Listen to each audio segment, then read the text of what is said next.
Hey friends, in today's video we are heading back to the Dollar Tree for another holiday meal. This time around we're going to do an Easter brunch and we're going to do it for $5. Now I realized when I went out this time how kind of spoiled I am as far as the Dollar Trees in my area. This has been 3 separate Dollar Trees for all 3 of these videos. So this Dollar Tree was neat because it had some things that I don't remember seeing at other Dollar Trees. But it also had the smallest freezer section of any of the 3 that I've been to. So for today's video, we're gonna be making an egg quiche, frittata. So I've been thinking all day about what to call this, because what makes a quiche is usually that it has a crust and then it has dairy. A frittata doesn't have the crust. You're gonna see in a few minutes that I'm making kind of a crust, and I am not including the dairy. So you can tell me what you think. Is it a quiche? Is it a frittata? Is it a fancy omelet? I don't know. Either way, I'm expecting that it's gonna be a delicious brunch dish. Here are the ingredients I got for our brunch. Of course, eggs, because you can't have brunch without eggs. I got hash browns. I wanted to get something frozen, but this is all they had as far as hash browns, so that's what we're gonna try out. I'm sure it'll work out. I got this hot smoked sausage, 5 ounces of cheddar cheese. It is real cheese. It's not the dollar store cheese product. And then I got the frozen pepper stir fry mix. It's onions and peppers, and I've used this in my $10 how to eat for $10 at the Dollar Tree video, and I thought it was a really good vegetable mix. And one cool thing, the smoked sausage was actually on sale for 50 cents. You can see they rang it up as a snack and beverage miscellaneous. So technically it's a $4.50 Easter brunch, but we're gonna still call it a $5 Easter brunch. First thing we're gonna do is get these hash browns going. It says to use hot tap water that's at least 120 degrees. Now I know that my tap water does not reach 120 degrees, so I went ahead and heated up some water separately.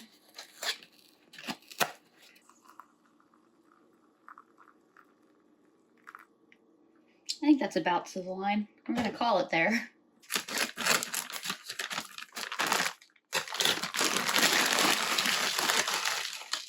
Now there's not actually any need to chop these up. They're absolutely fine as is. This is just a personal preference that I just want smaller pieces in it rather than these larger pieces.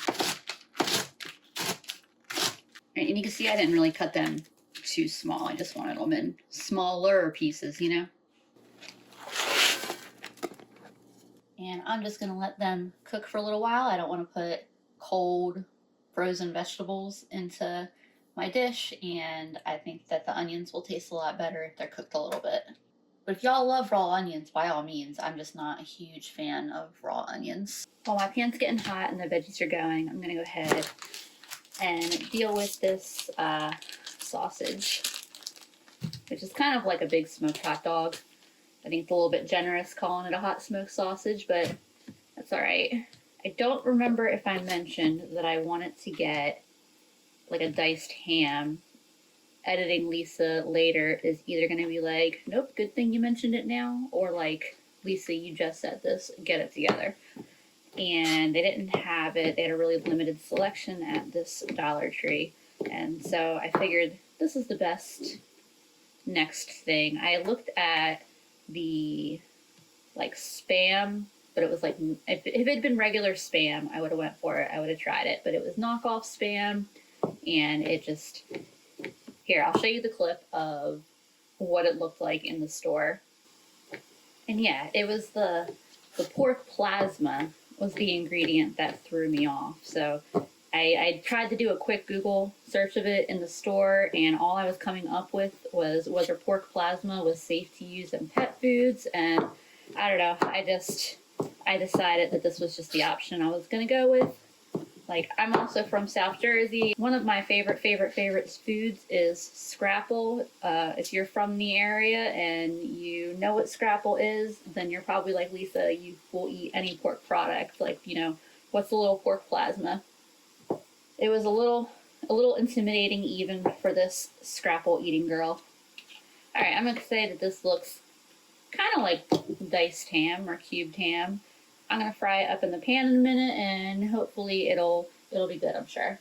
Since they're frozen, they've got a good bit of water in them, but the pan's pretty hot, so I think that should cook out pretty quickly.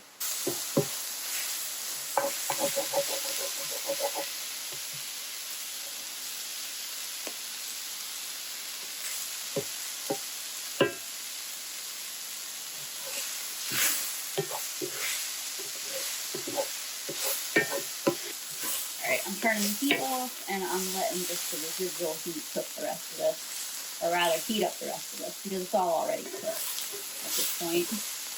I'm going to add some pepper and a little bit of cayenne, because I like cayenne, as you've seen if you watch any of my videos, and I like a spicy breakfast, spicy eggs, and some garlic powder. I'm not adding salt because the sausage, aka glorified hot dog, had a lot of salt in it. I'm gonna go ahead and get this off the heat and transfer it into a bowl. I added some extra oil here to my pan, and I drained probably about a quarter cup. Oops, sorry y'all. About a quarter cup of water out of this container. I'm going to spread that out. I still have the heat off. That's just the residual heat that you're hearing sizzling at these.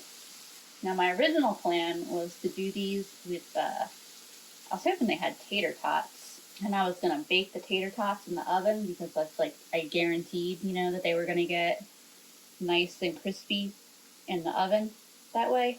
And then I was kind of going to smash them into a crust. I don't know whether that would have actually worked or whether that would have been kind of dumb, but I thought it was going to be fun to try. But I just was lucky that they had some kind of hash browns. Otherwise, I would have been baking french fries and convincing y'all that they were hash browns. All right, I got these spread out into kind of a crust, and I'm going to give them just a little spritz of oil on top. I'm hoping that that gets them nice and crispy in the oven, where I'm going to put them at 425 for probably, I don't know, I think I'm going to put them for 10 minutes and then check on it and decide if I need it a little longer than that. That is why I only keep cast iron in my oven and not any kind of pans with plastic or rubber or anything that might melt, because I totally forgot that I had that in the oven. While our hash brown crust is crisping up in the oven, hopefully, I went ahead and cut up the cheese. So if you have a cheese grater, putting the block of cheese in the freezer for a little bit so it gets extra cold and then grating it will be the easy way to do this.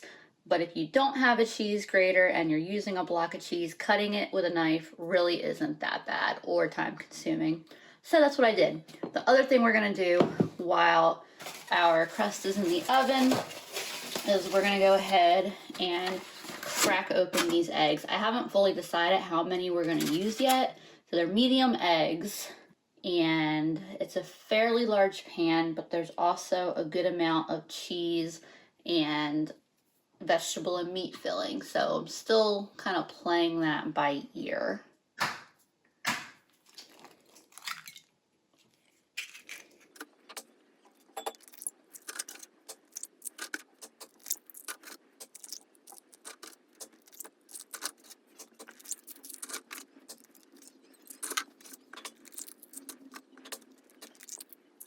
All right, I'm gonna stick with 10 eggs for now, and then I've got the last two on standby in case I decide that they also need to go in. So the hash browns are crisping, but they definitely need longer. So I went ahead and put them in for another 5 minutes, and then I'll check on them again. And then I have a feeling that they might need just a couple more minutes after that, but we'll see. And because I am trying to remain fairly faithful to the $5 Tree ingredients, I'm gonna try, I want to experiment and try making this quiche with water or frittata, whatever it ends up being. I read a couple people online say that they had success with water, so I'm gonna try it with water. All right, they're a little less crispy on the top, but they're definitely crispy on the bottom, but we're working with what we got, and as long as it tastes good, that's all that matters. I'm gonna sprinkle my cheese along the bottom. By the way, I put it in for 15 minutes total, and then I put it under the broiler for like 4 or 5 minutes. No matter what, this is gonna be easier and lower stress than last night's dinner scenario, where I opened up a 6-pound package of chicken thighs and was immediately met with a rancid, sour smell. Luckily, they were from Aldi, and Aldi is really easy and pleasant about getting a refund because, you know, it was 6 pounds of chicken. But, you know, I was left with having to decide very quickly what to make for dinner, especially because we're at the end of our like shopping week. So we didn't really have a whole lot of options. But, you know, I made it work as I do. And I did add some salt and pepper to the egg mixture. Let's see how much egg this is, if I feel like I need to throw in those last couple. I lowered my heat down to 375, and I'm gonna go ahead and put this in for 30 minutes and then check on it. All right, my egg dish appears to be set in the middle, and I've let it cool for about 10 minutes. So I'm gonna cut into it, and if it turns out it's not actually cooked through, then we will have ourselves a little cry and put it right back in the oven, and we'll all be good. I think a spatula is gonna be the right way to deal with this. I'm glad this is a lot because I need something to eat for lunch for work tomorrow.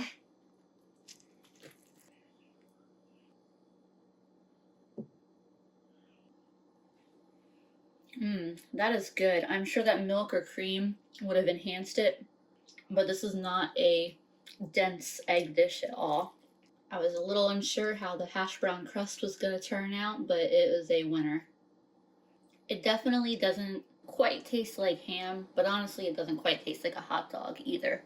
It's somewhere in between, and it does taste really good. And let me tell you, that cayenne is definitely noticeable in the best possible way. All right, I guess instead of me just eating this whole dish here by myself, I should go and let everybody else know that it's done. I like it. It's got a lot of flavor. Did you use some of that sausage from the other night? Is that what I'm saying? No, that's the ham. That's right. Did you? Neither. Remember, I got That's right. a sausage from the Dollar Tree. And you crisped it up. It's really nice. Cheesiness too. So you want me to eat this whole thing on camera? Because I'm about to eat it all on camera anyway. Go for it. Demolish it. All right, well, this is quickly disappearing. So that's today's video. I hope you enjoyed it. By the time this gets published, I'll be working on my next How to Eat for $10 a Week video. So if you've been keeping an eye out for that, know that it's coming soon. If you're celebrating Easter this week, I hope you have a wonderful and safe Easter. Thanks for watching, and I'll see you next time.